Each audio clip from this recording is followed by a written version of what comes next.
Here's to you, dear listeners. Welcome back to another episode of Metal Gear Monday's Revengeance, where you'll find your favorite conversations around Metal Gear and Kojima-related content delivered to you through tactical podcast action.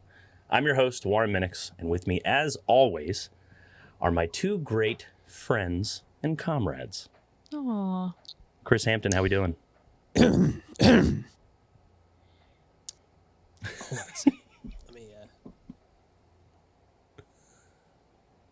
All right. Delightful. Yeah. Okay. I love it. Yeah, it's been a few months. My throat's dry. You know. Yeah. Ay. I love it. And of course, the third member of this party that you just heard a little mic check there, Miss Tori Cortez. Hi, Tori. Check 1, 2. Check 1, 2. There it is. Going freestyle if we have to. We have to. So, yeah, guys, this is, of course, this is episode 8, so we will not be doing a story-focused episode this particular week. We are back to a character focus. And again, like we've been doing with Portable Ops, it's tough to sort of pick on like one or two people. So we went good guys, bad guys. This particular episode will be focusing on the bad guys. So what we probably will say, we have the main villains here and boss fights that we will see in the game. So we probably won't talk about Rykov or some of the rando soldiers or scientists and things like that. So anybody that sort of gets a boss fight or a little bit of character discussion throughout the gameplay, I think that's what we're going to talk about. Yeah.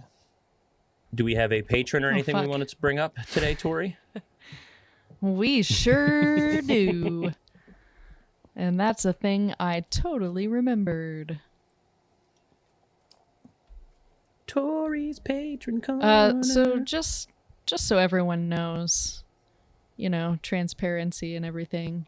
I am in a completely new space with a completely new outlook on life, for better or for worse. It's been a fucking rough one, everyone, as I'm sure you all know. I got you, Tori. Do you? I'll do us a Patreon shout out. Yeah, do it. Yeah, let's shout out our newest Discord member, Crozen. Crozen. What's up, Crozen Crozen? sounds like a Metal Gear Solid code name. Hell yeah, Maybe it he does. could be on this villain list that we're about to discuss today. Dude, if Crozen is like somehow like Yeah. a secret villain in the Discord. What is Crozen's superpower? Ooh. Like, yeah, you think ice, right? Because it's I do. frozen, I do right? think ice. no, Yeah. that's I don't know, wrong. though. It's not crows either. You would think maybe crows, like crow. No, Sure. frozen crows. Frozen crows. Oh, that's a Crozens. twist. That's where he Yep. gets you. So like basically, Vulcan Raven. Yes. Yeah, because it's a cold No, area too. that would be Not bad. Raven Vulcan. Okay, like this is. Oh boy. Listen, guys. Yeah. I'm too fucked up for this. I can't handle that level of. I'm not gonna lie. Crozen.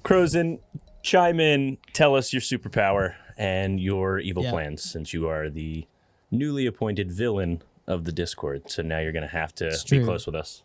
CC me on that. Yeah, we're on to you. evil plan you got there. Yeah, we're on to you pretty quickly, big guy. So you better, we're going to talk later.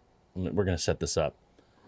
But yeah, guys, thanks. We did actually get a couple of new patrons recently, which is fantastic. You did. guys are the best. Way to go. And we appreciate it. So a little shill there. Go little us. Patreon/Metal Gear Mondays.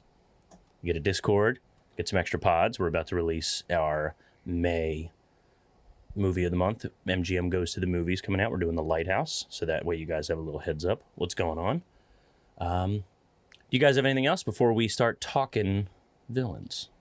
I do, actually. I just want Yeah. to say RE, the shit show that has been the last year or more, been falling down on the early release job a little bit, and everybody's been so fucking patient. So I just want to say a huge thank you to all of our patrons and community members. I know everybody's going through it a little bit right now, but yeah, thanks for all your patience, and I'm excited to be getting back into the gear. Yes. Ah, The Metal Wink. Gear. it's a pun. Mhm. It's a pun. Yep. Gear. It's like Yes. the video game. Yes. Wait, this Cheers. is a video game? Yeah, that's it. That's a pun for a cheers. I like that. I'm This is so a down video for game. that. It's a video game series that surprisingly people have heard of. Why don't we I like that. slither our way Oh, he did it. into our first topic? I think that's a great idea.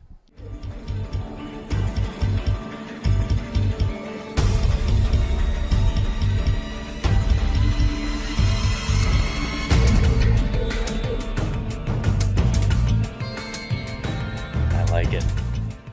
So, of course, I don't know what order we were going to go in, but I think starting with Python makes the most sense. So, we could get super factual if you'd like. I made sure to add. So, of course, Python is a war buddy of good old Naked Steak from the Vietnam era and was an original member of I'll Fox. tell you also, Warren, that looking at the credits of the game, I misread the voice actor's name.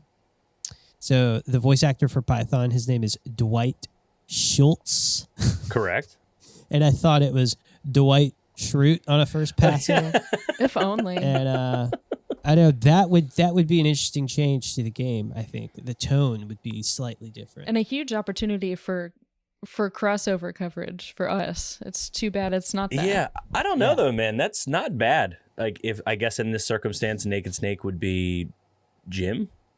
So Dwight and Jim, it's pretty accurate. He's a little bit more all about the soldier piece, whereas Naked Snake is a little bit more, trying to use his heart and his mind and his soul. Does that mean MGS3 Snake was Jungle Jim? Oh, I like it.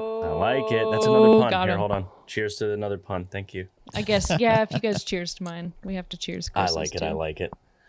So we obviously talked a little bit about Python, and outside of him having a past with our main boy Nicky Snicky, he had that dope exoskeleton suit that he would wear, which also acted as like body armor, but it was like liquid nitrogen because he lost the ability to control his body temperature.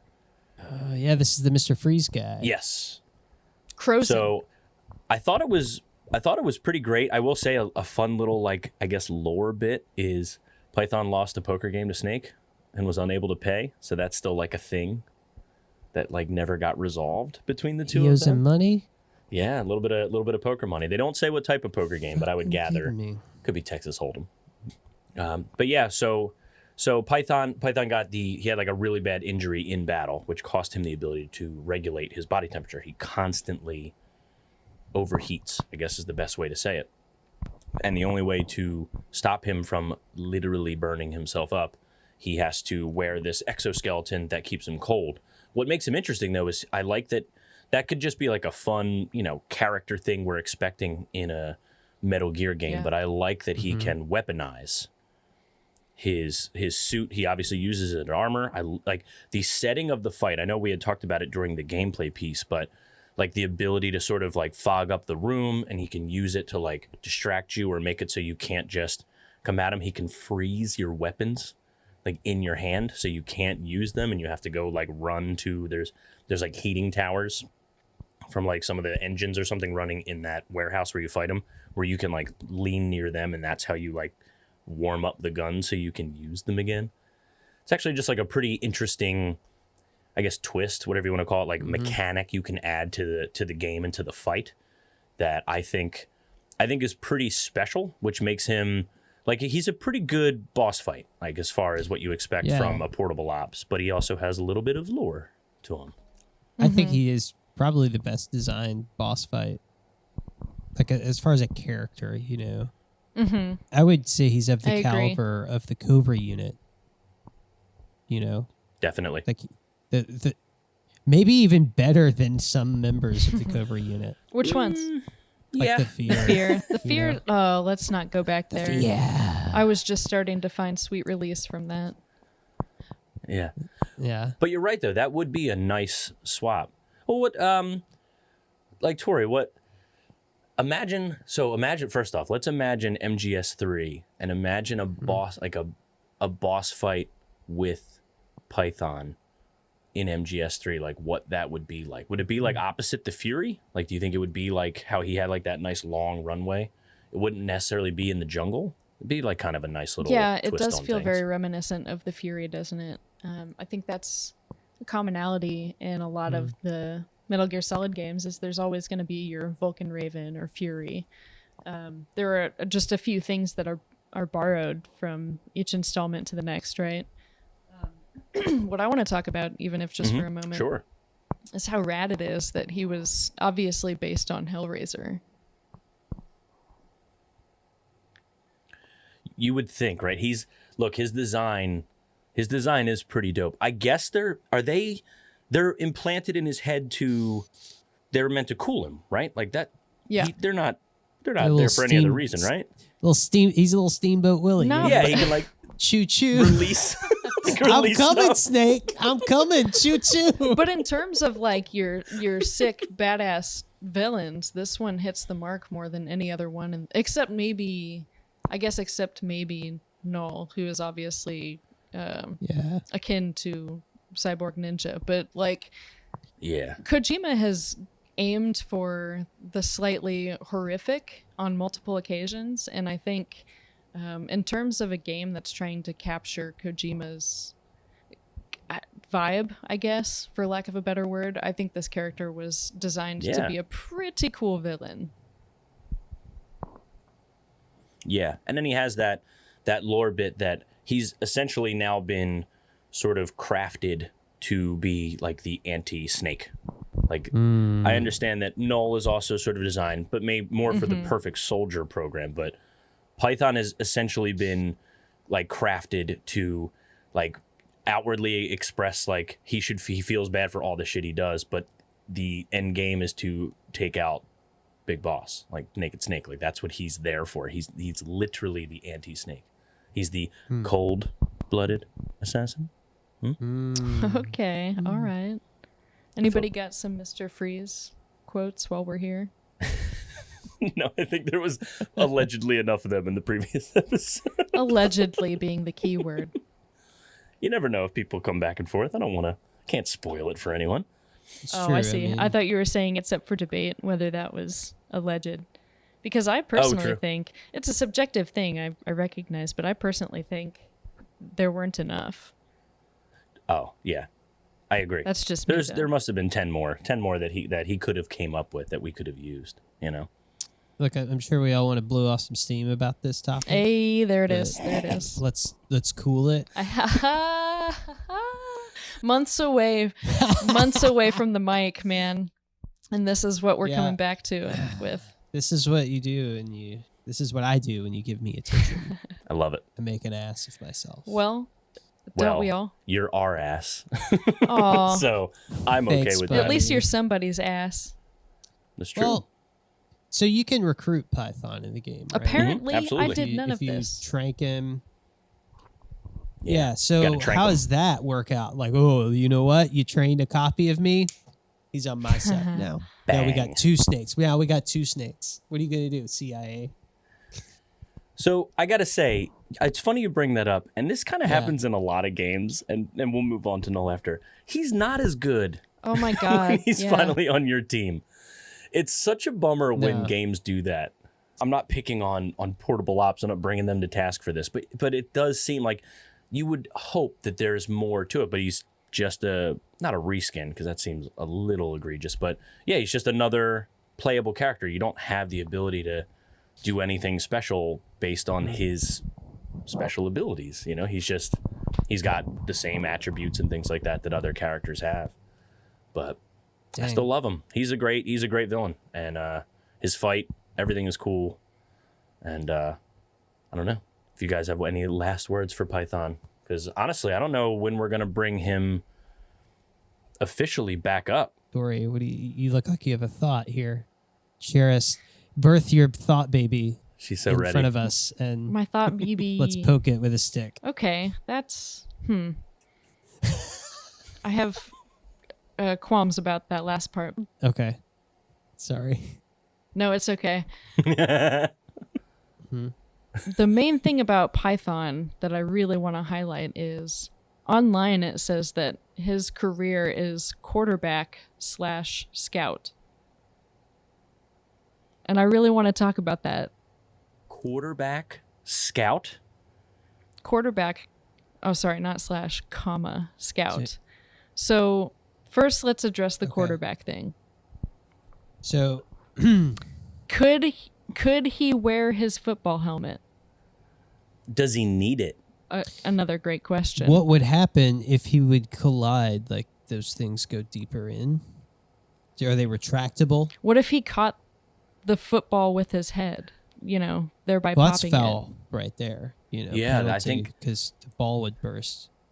Yeah, I don't see him lasting very long. Maybe they make him like he's backup QB, so he feels important. Oh no! He's like he's going to be on the bench every game. He's got to show up. Python. But I bet he's got a very hot arm though. Oh yeah, probably. It's got to cool off after the game. You know it. Lucky he's got a suit for that. Hopefully, he doesn't need any icy hot. Oh my God. Anyway, Warren, to answer your question, no, I have no final thoughts on Python. Shit programming language. Next topic.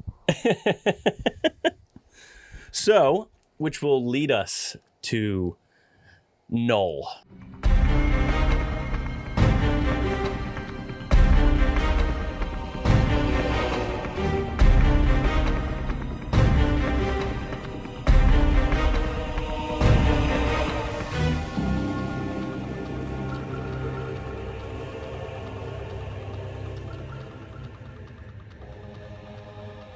Our second bad guy that we're going to discuss tonight.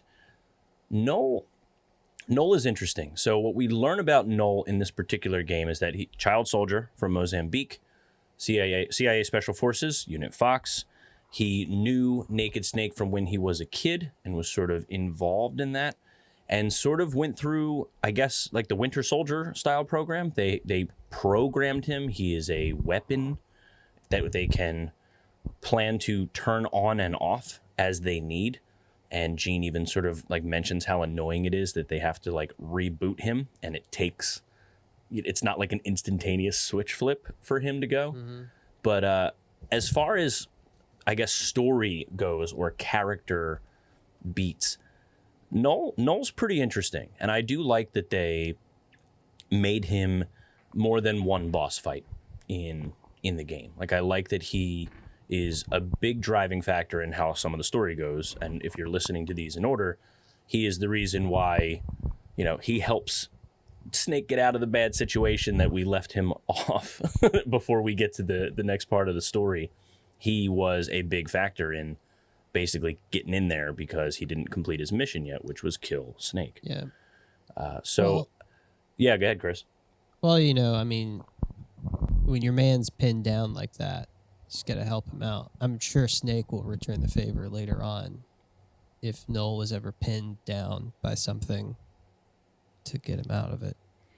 Definitely. I wonder if that I don't think that'll happen though. I'm not too worried about that. No. He seemed pretty self-sustaining. I don't see anything. Yeah. I don't see any issues. Tor, do you see any issues? I don't see anything. I'm not too worried about it. I think he's good, guys. I think he's solid. Yeah, spoilers, which is why he kills Naked Snake in this game and it ends. Like, Null wins. Yep. Fully intact. Yeah, just one of those real genuine human heroes. Human heroes. Psych, the whole game was about Null in the end. No. You didn't know, but Well, so 404 that's the thing, error. though. It's pretty interesting though because so spoilers in a sense, but we've certainly pulled the wool over this. He is Frank Yeager. He is. We learn later through a lot of games, but he is the cyborg ninja from future games or previous games, whatever you want to call it. But following his journey is pretty interesting, and I got to say, so you were bringing it up before, Tori. What do you think? I like his like sort of Strider Hiryu character design. He's got like the dope sash floating in the wind and all that. What did you think of his character design? I think it's hot. Cyborg sex it up. No, I'm just getting blank looks from both of you, and that's really an inviting. Nothing like a cyborg sex it up response. to like get your weeknight started, you know? Sorry, I'm stuck on Observer somehow. There you go. No, I love the character design. I think it's very reminiscent of. Well, I guess it can't be reminiscent of something that came after it. It does though remind me a whole lot of Raiden 2.0 in Metal Gear Solid 4, right? Sure. I think it's I don't know. I wish I knew more about Frank Yeager before this because of his character design. He is so reminiscent of Raiden in his final role that I wonder if there are any similarities there. Kind of like the whole Rykov Raiden thing, right? And the only reason I say that is because Sure. he's blonde. There's literally nothing else. It's just a huge similarity. I don't know. What's with the straps? All over the place. It's cybersexual. I don't know, man. I'm gonna be honest with you, man. I dig his look. He's got like the red sleeve, right? He's got like a really cool, like sort of color contrast going on. I wouldn't say it's tactical, but it's the sexy. straps and the that giant Rambo blade and all that. Yeah, I'm gonna be honest. He does look pretty, especially just coming say off it. of Python. Just Who say it. again, He I looks love his hot. character design. Yo, he's hot. He is. He does. He looks good. Attaboy. He's got a nice little physique going. He clearly. He's got a huge bulge. Oh I yeah, just gotta point that out. definitely. Which you picture can are tell you he's looking probably at? like a low carb guy. He's probably on David- the keto diet. David Bowie labyrinth levels of bulge. I'm gonna link you guys this bulge. I never thought that would come up in our discussions, but Look at I guess that. I'm not surprised. It's huge. That's a bulge, man. Well, I mean, here's the thing, man. He does. I gotta say, it's unfortunate that he covers up the bottom half of his face because, like I said, pretty good looking guy and is a hell of a fighter. So if you don't know how to like cheese this guy, it's not an easy. Either fight isn't really yeah, that you easy. literally have to. Yeah. You literally have to because he dodges all your fucking bullets. But yeah, so Null is cool. He is like a really nice. He's like a nice ace in the hole for like a Gene to have in his like arsenal. I like that his like sort of how he handles things, and he does have his own agency, which ends up being a flaw for Gene. But how they go in, and again, part of what we talked about with this, he has a past with Naked Snake. It actually, these are people that mean something to the guy you're playing. Like the Cobra unit's fantastic, and a lot of the other villains in some of the other games are super fun. They look really cool. They have some awesome boss fights, but we kept saying it like as we were going through the game, like, man, at least I'm a little invested. I'm like, what is going on with this guy? Like, yeah, I know it's Frank Yeager. Like, okay, I played those games, but what happened to him? Like, why is he even like this? Because that's not the vibe I got when I played the previous games that take place later in the timeline, that he would have been Null, right? Like, that's just Yeah. not something I would have expected. And the name Null is a pretty fucking Yeah, it's badass sick. name, if Yeah. if I'm being honest. Chris, you sounded like you had something you wanted to say. He was ready. No, I think my thoughts on this are null. Oh, 404 not found. Ooh. I mean, we talked about Cyborg Ninja a lot, and we're going to be talking a lot more about Cyborg Ninja. But his involvement in this game is pretty limited. Mm-hmm. It's almost like a cameo Mm-hmm. in a way, Yeah. which is strange to say. Like the experience of seeing some of these players in the game series that you're familiar with, it's like a cameo, which is a very surreal experience.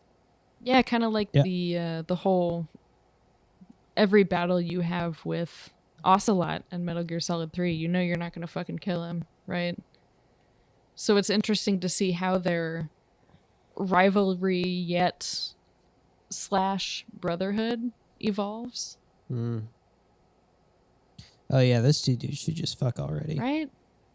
Yeah, or at least a really good hug, right? Just like they At minimum, at least there is a lot of Maybe Yeah. a little cheek kiss, just a little. Mwah, Little, yeah, mwah. yeah, just a little. Hey, man, I love you. You know, little just open understanding and respect for Ideally, each other. Which an ass With smack. tongue. Oh, with tongue, yes. little tongue kiss on the cheek, of Yeah. course. Yeah, Just yeah. That's not licking weird. each other's cheeks. it's Just polite. pull that little face covering down just a tiny bit, little tongue on there. Is Nothing wrong Is with that. anybody still listening at this point? That's what I want to know. Yeah. No, we lost all the listeners, but that's a shame. Anyway, I love it. I absolutely love it. But yeah, so I look, as far as like a super henchman goes and all the stuff that we get out of I guess he's kind of like an ex machina in a sense. Like just throw a null at it and we can move the story forward. But it Yeah. works pretty good for me, and I do like how he helps things move on, which we can then move on to our next villain/villains, villainesses. Yeah. we know how Chris Yeah. feels about it.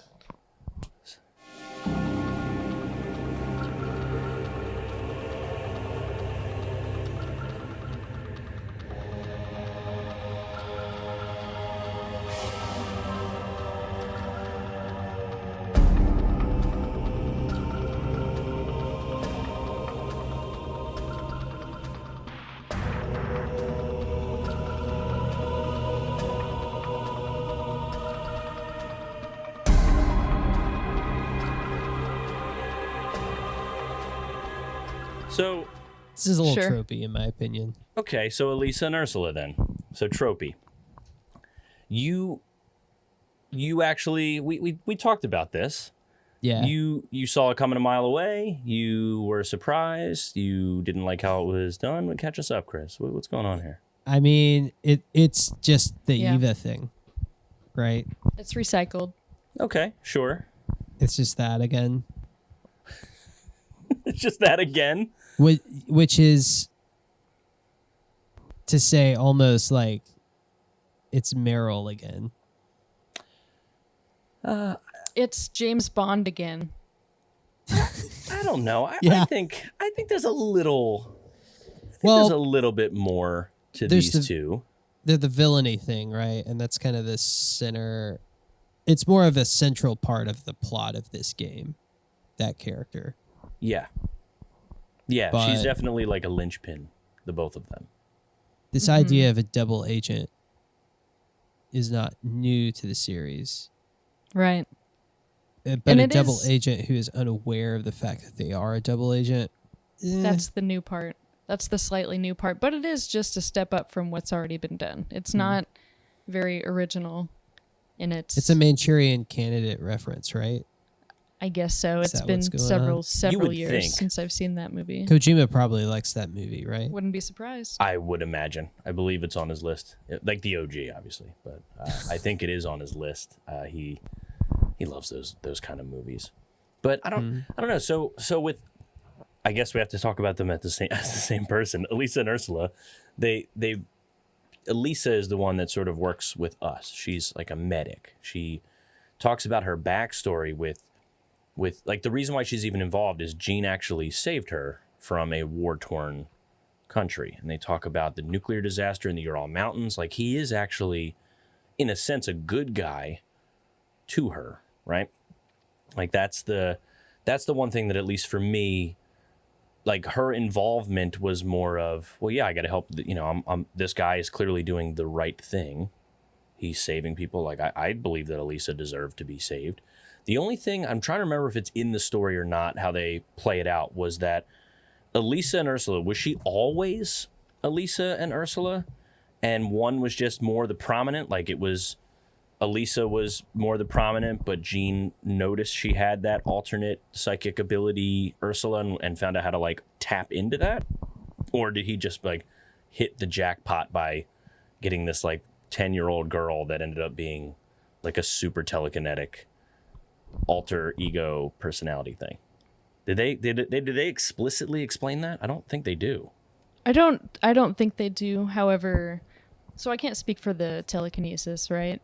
I mean, that's very of the Kojima world to just have some sort of superhuman ability, right? But in terms of trauma, it's very real and very likely that as a young girl, if she experienced trauma in that nature, that her personalities would adapt, that she would have one for just dealing with the world and another for whatever else there is beyond that. You know what I mean? Sure. So here we go. So she was raised in a lab in East Germany, where as Elisa, she developed her ESP and psychic abilities, and Jean freed her during a CIA mission to capture psychic inmates from the facility and bring them to America. That was the initial plan when it came to that. And then he took them both to say that you're going to help me establish my army's heaven. So that I don't know. I didn't really get the vibe that she was. I mean, I get the trope piece that you guys are bringing up, but I don't know. This one felt a little bit more sort of specific and I'm trying to think unique. And it might just be because Tara Strong is pretty convincing with them, and I did appreciate her eyes would change color when you knew which one was which, and we kind of cringed a little, but then also like defended it in a sense that Snake clearly is just, it's not an attraction or anything weird because she's very young and he's not. He really just wants to help her. She really bonds with him based on the fact that he wasn't just going to murder everyone. You know, he was very not Jean in that sort of circumstance.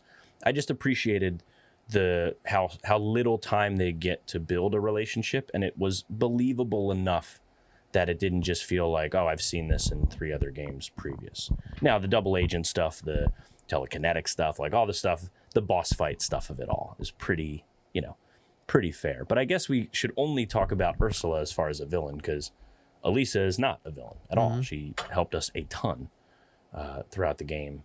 And it's interesting, though. Like, so how did you guys feel with the boss fight? Because she ends up being the one who's piloting Metal Gear Raxa. So we basically know during the fight, if we win, she's going to die. Like, we don't really have a choice to go about that. Was that at least like an added thing? Like, it wasn't like a damsel in distress, like, the big machine's holding her, behind a cage or something, so we have to defeat it to save, like, if we win, she dies. Like, there's no way around it. Is that at least like a fun twist, Chris? Yeah, I think so. I mean, it gives you some stake in the game.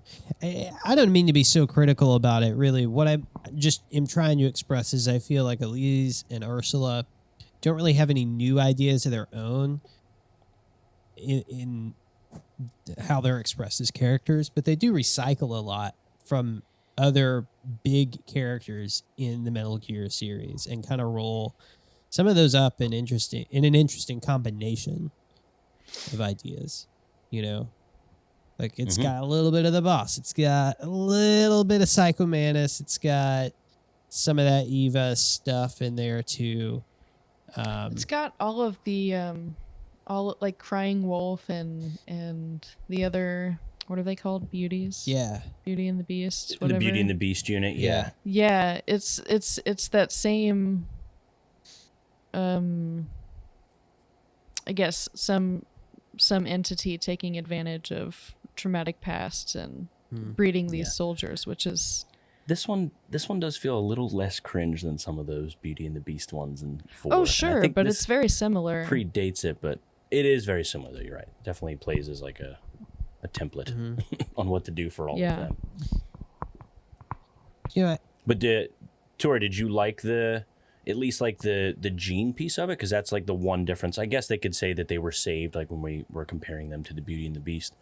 But as far as like Ursula at Jean's side kind of a thing, like, did that at least make sense to you? Like, is it just because Jean's that charismatic due to his stuff that we'll get into before this episode's over? Or do you think she actually believed in his cause or anything like that? Like, is that the vibe you got outside of them just telling us that? This response is going to be very colored by the fact that I'm a woman. I think in my headcanon, it's more that she had that traumatic past and he was there to prey upon it. And therefore she didn't have, she was being groomed, essentially. You know what I mean? Is the case of it, the unfortunate case of it. So she adapted, and to her that meant putting on one face when you have to do certain things. And I don't know, I guess I don't know if there's any hypnosis involved from Jean. I suspect yes, because of later events.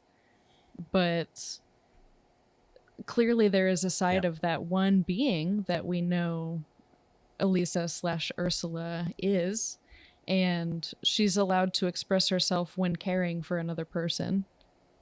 But then there's also that other self that obeys. You know what I mean?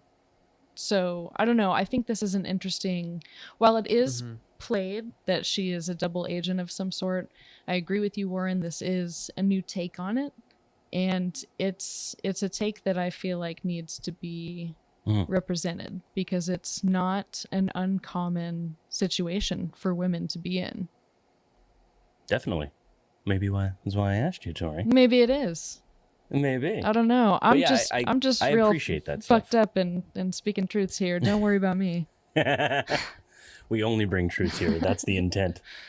Oh man. So yeah, I like that, and I will say, as far as the boss fight, we kind of, I don't know if we like harped on it, but we did sort of call it like a battle with a big Roomba. Yeah. When we fight Metal You're Gear not Rax, so wrong. it wasn't really like innovative in a sense, but again, the one thing I'm gonna always like push is that the story bit, like they find a narrative way to make it work. No one else can fly the Raxa because it needs to have a little bit of telekinetic energy to make it move. Like when Skoronsky tried to use it, he physically couldn't, because he didn't have the ability to control it the way it needs to be controlled. So Gene found a way to sort of create his weapon, but still needing like Ursula as the key to like start the car, kind of a thing.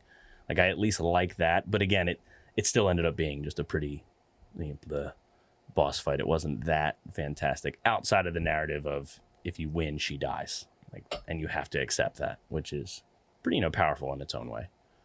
At this point, while I agree with that, it was an easier boss fight.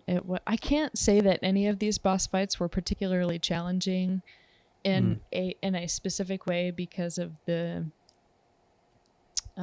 limitations of the system on which is played. Yeah. However, I did enjoy the bit of nostalgia that fighting a Metal Gear brought back to this game. And yeah, it's going to be simpler because we're used to having like 7 different rounds, having to do this one maneuver and then switch to a different maneuver. And, it's a specific like code that you have to follow. And this one was much more punctuated, I guess, in a sense.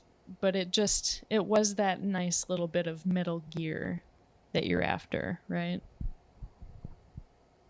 Yeah. And it's a cool name too. Raja. Metal Gear Raja. Like it's a cool way to say it. So, Chris, any last words on our twin sisters? I thought you were about to say twin snakes there for a second. Somebody had to. I almost did, and I was like, that's not right. Like, that's not correct, Warren. Nope. No. I mean, all in all, I think they're good characters. I think all the characters, maybe not all, I think most of the characters in this game, a solid 90% of them, are really well written, very, very fleshed out. And I think I would take Eliza or Ursula every single day of the week over Paz. Yeah, I agree. Swear to God. Okay. Yeah, I we'll get into it when we get to the next game in the series, because I guess that's where she's the most focus. Right. But yeah, you're right. It did.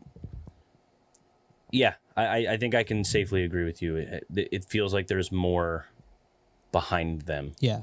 Than just Paz. I guess there's no reason to get into the story of that. It's a totally different game. Yeah. As far as like, but I like that. I agree. I don't know. Kojima has a complex relationship with female characters in his games. I think, at the time, it felt like, oh, this guy writes female characters really well. They have complex stories, and that's not something you saw a lot of in video games. But Yeah. with time horn as we dog. progress. Sorry? He's a horn What'd dog. you- It's all right. Yeah. Yeah, I mean, I think like it was always interesting because it was like, I'm a well-developed character. And, I feel like it very I think it bears mentioning that there was a certain gesture happening when Chris said Very va-va-va-voom Well-developed. of Chris there. well-developed like Jessica Rabbit. Maybe. Hey. But Yeah, no kidding. Eliza and Ursula are some of the better handled, in my opinion. Yeah, definitely. It is a bit tedious how a lot of the women in this game series, they all like have a tragic background. Mm-hmm. But to be fair, everybody in this That's game, true. not just the women, but every single character in this game has had Yeah. like, they were a child soldier, they got fucked up in school or something, and a bomb was dropped on them or whatever, or they were Mhm. Yep, test keep going. Yep. subjects. You're right. I don't know. pick your tragedy porn backstory, and it exists in this franchise. I guess at the end of the day, it's good that women characters are included, Yeah. and they are written to be strong characters, which I will always appreciate over the flaws that they are manifest with. Yeah. Sure, especially when they become strong based on like their own agency too. Absolutely. They don't need they don't need somebody else even, let alone a man. They don't need anybody to make themselves interesting or build off of True. the backstory bingo that we play with them. That's just like it hits one of the 12 that we're used to hearing. That does, yeah, you're right though. That does, and that's par for the course. These two just happen to have, probably like a little bit higher of a tier of that focus, which gives them just a little more juice. And like I said, the interaction with the main characters is, I think, like some of that dialogue for what it is on a PSP in 2006, it's pretty good. Yeah. Like I like the relationship that is built. Like I did feel pretty confident that I was going on the journey that they wanted me in the game. It didn't feel rushed, didn't feel out of place. Agreed. So I like that. Yeah. Good job. Now here's the big left turn, because this one I'm trying to understand. So we're gonna move on now. We're gonna move on to Cunningham.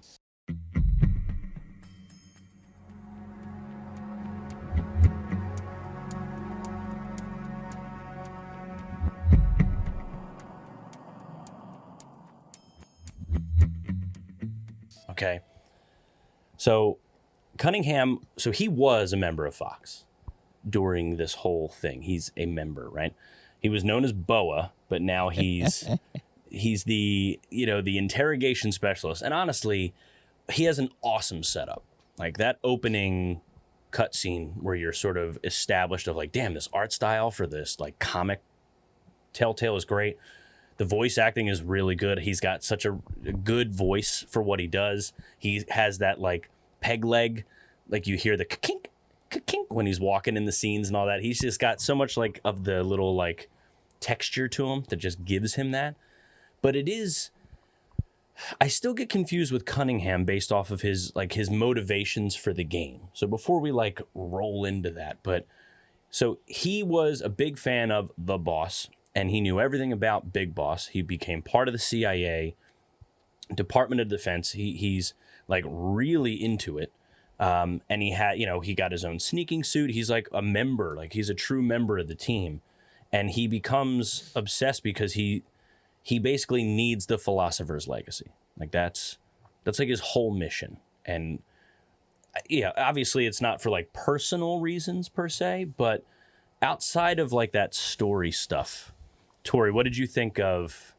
You seem to have been in agreement when I was talking about it, but like, what did you think of Cunningham as far as like a character or a villain in this game? Well, first, I want to talk about that voice acting. That's where I really, that's where my ears perked up. I want to give a credit to Noah Nelson, who is credited as having voiced Cunningham. I don't know. It's one of those voices that you hear and just go, ah, yeah, that's that character is rooted in this. Just you hear that voice even long after you've played it. I can still hear his voice in my head. As far as a villain, the first thing I thought while hearing you go through his backstory is that he's, in a way, he's just as obsessed as Noel about, completing the mission, getting the philosophers. Noel is obviously more programmed. It's a need. It's, that person is not complete without this. With Cunningham, it's more like there's a desired passion driven behind it. And it just made me so curious, I guess, about what his character's deeper motivations were. You know what I mean? I mean, it's one thing to be roped up in this whole Gene's Army's Heaven plan or whatever. But what is it about the philosophers that drives him so madly? And again, maybe credit to the performance. It was just, I don't know. I liked the interactions we had with him. Yeah. His little interrogation thing is pretty dope. If you apply the right pressure. Like, he's just got such cool, like, he's got, a little cliche, but it's pretty fucking dope. Sounds good. Chris, what do you think of him? Did you like it? I liked this spiel. Yeah. He was pretty fucking dope. So, interestingly enough, Cunningham's also a quarterback. Dope. So, Dope. Of course he is. There you go. I can't believe that Cunningham and Gotta Python have that in quarterbacks. common. That just blows my mind. Yeah. It's amazing. Yeah. They went to the same college, Yeah. And so Cunningham is kind of a reference to Snatcher. Oh, no shit. Yeah. At least by name, Well, definitely. The character Cunningham in Snatcher has that same mustache Okay. too. Sure. The difference is he's a white guy instead of Okay. a black guy, and also in Snatcher, that Cunningham is a former Foxhound member too. Oh my God, that's right. That's right. I keep forgetting this podcast hasn't done Snatcher. We've just talked about it a crap ton We in should the do Discord. Snatcher. I really want to. I'd Let's love do that. it. Snatcher. Snatcher could be fun. I have that OST on vinyl. It's good. Yeah. I love how the people who created this game have all these. They themselves are fans of Kojima's work, so there's all these little like neat references, and I think that lends itself to the strength of the game. They borrow ideas from the creator itself and use them in these interesting combinations. So here you have like another type of like Cunningham. He's switched sides. Like he's the bad guy. Same with spoilers, Snatcher. But Yeah. Yeah, maybe. let's a not little talk bit of, about that. just in case. But yeah, I don't know. I find the interrogation stuff in Metal Gear games to be a little rapey. Maybe that's just me, but I feel like Cunningham was the least rapey of all the interrogations that's happened in Metal Gear Sure. Solid. Agreed. So I will give him credit for that. That's a good point. Yeah, he's violent, I guess, in a sense, but he's not. Yeah, he's not gross. It's just he's like mad. He's like mad crazy. Mad. Yeah, it's very interesting. And again, I guess we can spoil it now because I guess you're going to listen to the next episode as we go through this. But when you sort of like learn that he's anti-CIA now, he's DOD, he's Department of Defense because of how poorly he was treated and he lost his leg and all that stuff that was going on. We'll get into it. We don't have to talk a ton about it because we haven't technically done it as far as episodes proper if you're listening in order.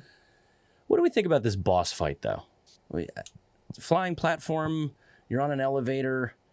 I don't know. I mean, I get that he's got one leg, so I appreciate that they were trying to make it different than some of the other fights because they've been very hand-to-hand, very environmental, Okay. I guess would be the best way to put it. I just want to put this out there, Warren. Go ahead. I know, it's representation is great, right? Yeah. I have no problems with representation, but this dude, they're like, oh, he doesn't have a fucking leg. There was a dude that's a whole fucking robot. They replaced his whole damn body in this game. There's like people, You would like think. Snake has a rocket arm in 5. And they're like trying to make a big deal out about this guy not having I just don't buy it for a second, man. They like, Yeah. oh, sorry, we'll just clone you another one and then put a nuke launcher on it. You would think. You would think. They could That's have a good done point. some real interesting stuff with this boss fight, though. Like, imagine if they had some sort of like grindhouse, like has a chainsaw for a leg, and he comes at you with some drop Something. kicks. That would be sick. Yeah. Yeah, they could have. Like, Yeah. We talked That's off true. mic about this boss fight before, Tori. Just a little peek behind the curtain, guys. We haven't recorded the final episode yet. But I know you laughed at like some of his like voice lines and stuff during the boss fight and all that, but the flying platform, yeah, the flying platform and all that. I don't know. What did you like the fight? Because I don't think we've actually discussed that part between us and the listeners. I thought it made sense given what we saw in Snake Eater with those same platforms Sure. over the river and other places. I don't know. Look at my hair, guys. It's fucking crazy right now. Sorry. I love it. You know what though? They do give him the Davy Crockett. Yes. Okay. That's So true. that was one thing I wanted to talk about. If Yeah, if you are patient and resourceful with those, this is a pretty chill boss fight. If you are frantic and blow through those, it's challenging. So this is one of those that's like, you are your own worst enemy. You could do it. It's definitely possible, but you could also fuck it up pretty easily. yeah. Mm. Tori, to your point, I found that when I fucked it up, it was often easier to just restart the fight. Yeah. Oh, I'm no. I'm not above doing that myself. Trying to finish it. Yeah, In war, Chris, there is no reset I button. know. Yeah, but that's not what we do Well- in here. Yeah, yeah, we're playing Metal Gear, man. Oh, that's awesome. So, like, but after this fight, right? Cunningham has that little speech where he's talking about how Snake is following the script and doing what they want him to do. Mm-hmm. And I believe it's hinted that he got that information from Major Zero himself. Yeah. I kind of took that too. I got What? that vibe. Okay, what gave you that vibe? Because I didn't catch that. Well, so Ocelot talks about the script with Zero at the end of the credits in this game. Mm-hmm. And they're talking about, so like them talking about it, and they say that Zero is the one. Who That's created I it. do remember the And- same man with the code name as Yeah. Null. Okay, I just didn't piece those things together. Okay, cool. Yeah. Yeah, there's also, he's like the secret, like, it's been Zero all along. Yeah. You know, and they definitely ride that narrative through the end of the story. Master. Yeah, exactly. Yeah. But he's overall a pretty great character. He has really high highs. Mm-hmm. And I think it's unfair to like throw him, under the rug as a character because I don't like his boss fight that much. But I think the narrative piece and like where he like fits in is pretty dope. I like how he ties in. And again, when we did the teaser, he had to be in it. Mm-hmm. Like everything he does is like full of. It's just fun to listen to him, and sometimes you kind of agree with him. You're like, yeah, dude, where the fuck's the legacy? Like, I want to know what's going on here. Give me the legacy. Like, this sucks. It's interesting though, man. I liked Cunningham. I thought he was pretty good. It's interesting that he was like the B villain, like he's right before the final boss. I was kind of surprised that they needed to do it that way, but it was still fun. And his involvement in like the Fox of it, the CIA of it, and all that. He's dope. I like Cunningham. Now, this is where I think this is where we're going to have the most chatter, because now we are moving to, I feel like, the man of the hour, because we haven't really talked about him too much outside of some of the story bits, and this is Gene.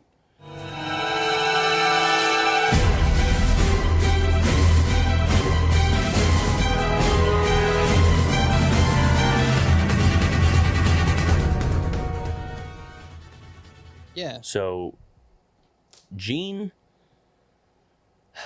is pretty cool. We'll complain about him a little bit later if you guys are cool with that. I do. So what I like about Gene is I appreciate that he's sort of the reason why people would argue the like canon of like the story of this, right? Because he could sway a whole people to tell him this is what happened, even if that's not what happened. So I like that. Like, I like that that's sort of like an unreliable narrator that keeps everybody honest. So you can believe whatever you want to believe because there's factors at play. I love the idea of the like trickling of the voice, like the vocal parasite, right? If they have a means to do that, that's pretty good foreshadowing for what could happen in future games. And I like that he has been around since day one with the boss and things like that. He has been around this whole time. His boss fight's pretty dope, but so Chris, you seem to disagree with me. So do you want to talk about his plan? Is that like your issue with him, or is it his design? I think it's just his design, you know. It's very boring, in my opinion. Okay. Like the other, compared to Python, especially in this game, like then the boss fight is just not really interesting. Okay. Yeah, he seems like a vanilla ocelot. Like he's just rocking a coat and a beret, kind of a thing. A weak ocelot. Ooh, that was mean. Yeah. What do you think, Tori? Is it the look? Do you like him, dislike him? What are you thinking? I think I have to agree with Chris on this one. I don't know. It's also the fact that the arena is so small, which I guess provides a certain challenge, which is fine. I don't know. It was just a very... Yeah, it was underwhelming. That being said, like, I had a difficult time with it for the first few rounds of it. And then once I found my stride, it was... I mean, most of the boss fights in this game they're okay. But you're on a PlayStation Portable, you know? Yeah. Yeah. At the end of the day, that's just going to affect the boss battle. You don't have the same... What if the boss battle was a card game and you had to beat him instead? That would be... Because he has good reflexes, right? So it'd have to be like a draw, like a war game. Yeah. Like I'm trying to think like something you have to be quick with to beat him. Well, he's like a master strategist, right? Sure. Yeah, you just play Risk. Right. Stratego against them. That could have been a cool little boss fight. Like it just goes Final Fantasy Tactics for the last boss fight. You have your whole team. Oh my god, that'd be incredible. Little baby Metal Gears. And you're like, war. That'd be pretty dope. Yeah. I gotta say, you guys are swaying me now. I was feeling pretty high on Gene. Well, we just damaged that. No, in a nice way, because as you guys are talking it out, I'm like, yeah, the reflexes thing. While the first couple times I like the idea he can throw that, like I love how he looks, the animations of him throwing those knives really quickly and how quick he can move. But as I'm going back, I'm like, it kind of reminds me of those like shitty late Resident Evil movies where Wesker has like the super speed and like some of those games. And yeah, I keep forgetting that he's also this master strategist. He's supposed to be like, I mean, he's supposed to be the successor. Like that's a big fucking deal. And which I'm like, you know, I don't know about successor. Well, I'm just telling you what he says. Right. I'm not giving him that. Right. But right, he's designed to be that. Like that's his intent. Let's not forget this is the first iteration of it too. This is, phase 1 of this project. But you know, we'll find out what it comes to be, but this, like, it makes sense. It sucks, yes, but it also makes sense. This is their first attempt at it in the story, you know? Yeah. At least I do like that hypnotic speech, though. I think that's an interesting, I don't know, maybe it wasn't done beautifully, but as far as the concept of being able to rally an army and to amplify that, wow, that's a pretty bad pun, but to amplify that, to make it work in that sense, I kind of like that, but it doesn't have a lasting effect, which is why it's the whole linchpin of the game is like, just convince him to go against Gene and you'll get a bunch of soldiers, because he's not doing it with real ideals. He's doing it because he has a parasite that takes over people's minds. Yeah. Like with his speech, like it's cool, but it does sort of, you think about it for half a second and it kind of loses its, I mean, its luster. I personally think his contribution to the story is really cool. Mm-hmm. Yes. I just didn't really care for his design or the boss fight that much. But you know, story-wise, that all that stuff is really cool. The ESP, the parasites, and oh my god, like, it's not to get too comparative, but it's done way better than Skullface in old 5 later on down the road. Yeah. The voice I can agree with parasites are handled much better from a narrative perspective in this story, because it has a real impact. You know, it's not some abstract, like, everybody who speaks English is going to die thing. It's like, no, this dude will just take dudes from you. He's the like, remember, any of you ever play that RTS game, Age of Empires? Of course I have. The religion guys with their stick. Yeah. He goes out there, he's like, That's amazing. and then he just turns them to his. Like, these are my guys now. Like Plankton. Right. Yeah. Yeah. Like plankton. I mean, yeah, maybe that's maybe that's a thing. Little plankton. I like that. I will throw out there. So, look, it's just teleporting, but I like that it's called Zero Shift. Just a really cool name for teleportation or moving really quickly. I like that because I think Dragon Ball calls it instant transmission. I think so you can like shing and it makes like you got like little lines in the air and you can go somewhere else. But Zero Shift is pretty dope. I like that, and it basically means that like he can, even if you could read his mind, he moves so fast that he could still kill you, which is displayed in the game, and I like that. Like there's some cool shit there, but you're right, and it's interesting. Like I said, for him to be, for all the bosses in my eyes that I bring them up like a peg or two, is based on story, like how they interact with the characters. Gene, I like him for a lot of the story, and then I don't know what it is, and we'll get more into it when we talk about the end of the game, but the army's heaven of it all just felt a little, I don't know, it just felt a little, not cringe, because that's a little unfair, because Metal Gear is kind of known for cringe, so I'm sort of expecting it, but it just felt a little underthought for such a cunning strategist as he is. It felt a little like first draft as far as his idea, because the whole San Geronimo incident and using that abandoned base and the soldiers that were essentially left for dead, even though they're totally fine, they just are guarding a thing that doesn't exist on the books anymore. Like, that's all great. That's like such a great like world map. Like, here you go. This is your whole area, and it makes perfect sense. And Gene being behind it all is pretty great. Tori, are you liking the Army's Heaven thing, or am I alone on this one as well? I don't know. I understand it as a plot device moving forward. I haven't given it much thought beyond that, to be honest with you. Yeah.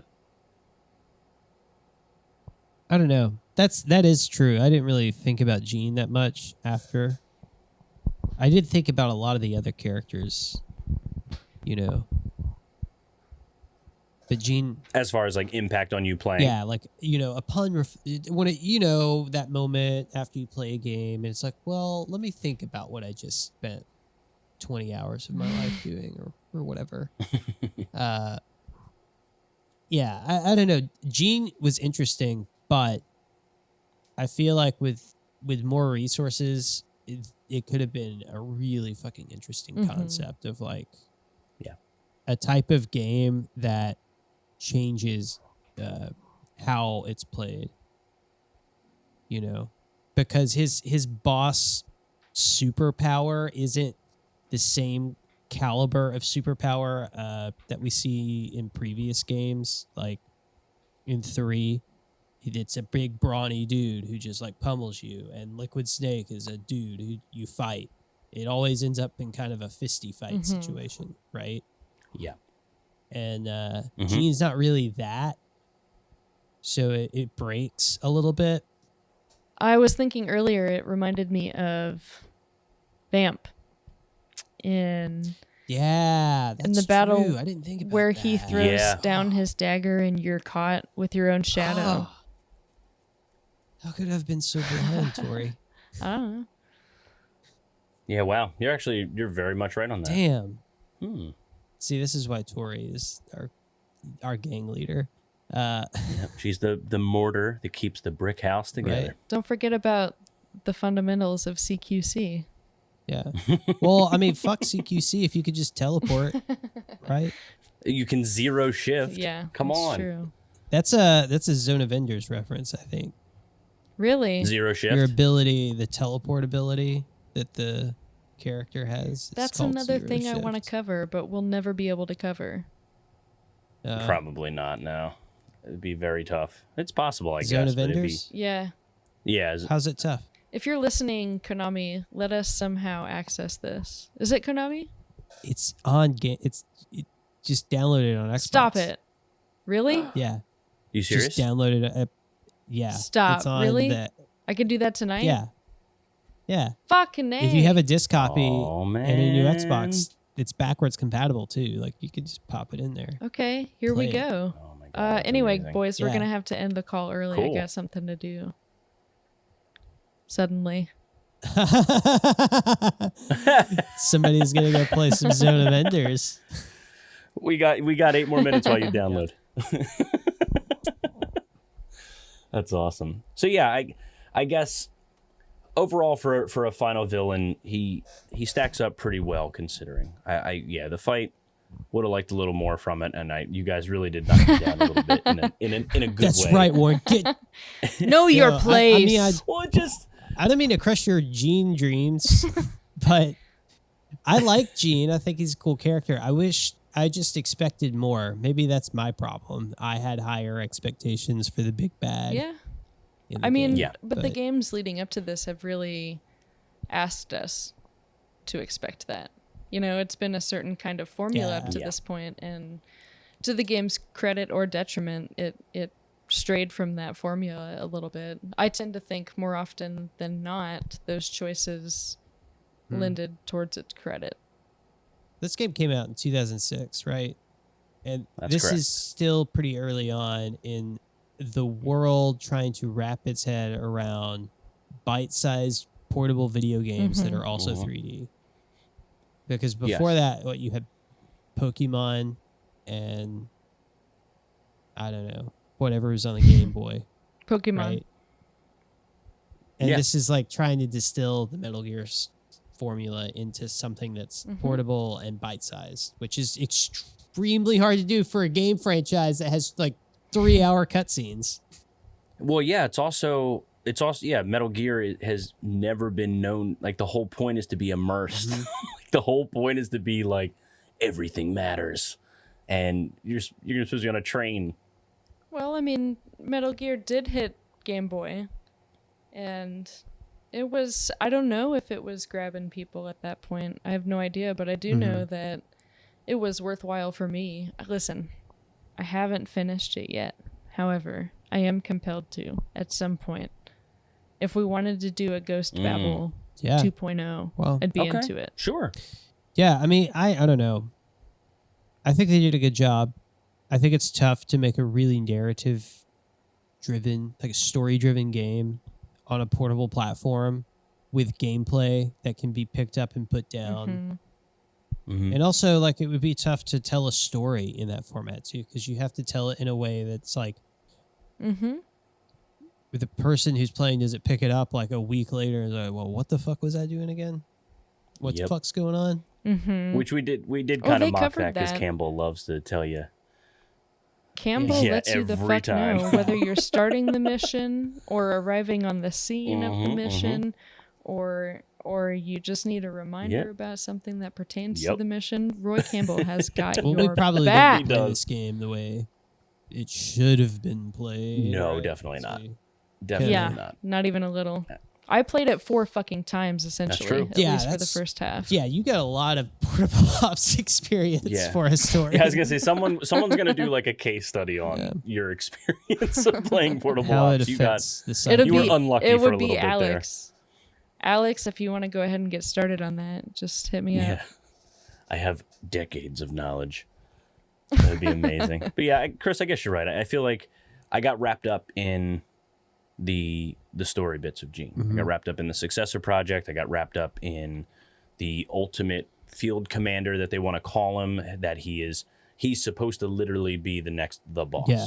Like he was designed that way, the way they tried to condition him to do it. They give him the tools with the vocal powers. Like he has like these extra things that should make him special. And it felt, Gene didn't make me feel like it was silly. Like it felt like that's okay. The boss didn't work out because she made the decision she made to affect the rest of the series after Metal Gear Solid 3, and they wanted to do something about it. Fox wanted to make sure that that's still a thing, right? Or the CIA wanted to make sure that there was a true leader, a true soldier, someone as good as the boss.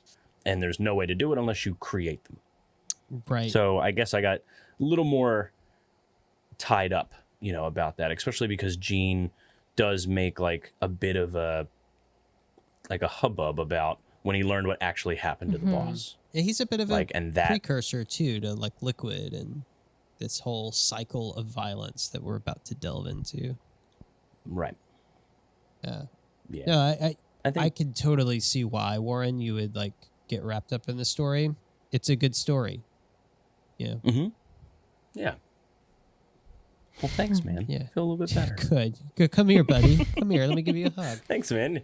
Yeah, a little digital Everybody hug right needs now. a little. See, we can be love it. friends. We can disagree about things and still be friends. Everyone needs a Agreed. little We can. validation Especially right in the now. Metal Gear That's verse. the moral of You're the doing story. good, bud. Thanks, guys. Thanks. I feel so good. Yeah, I mean, I guess I would say let's give some like final thoughts here on like just the overall, like for a villain set. And we can be a little harsh and say compared to all the games. So let's take out that this was a portable game and all that stuff.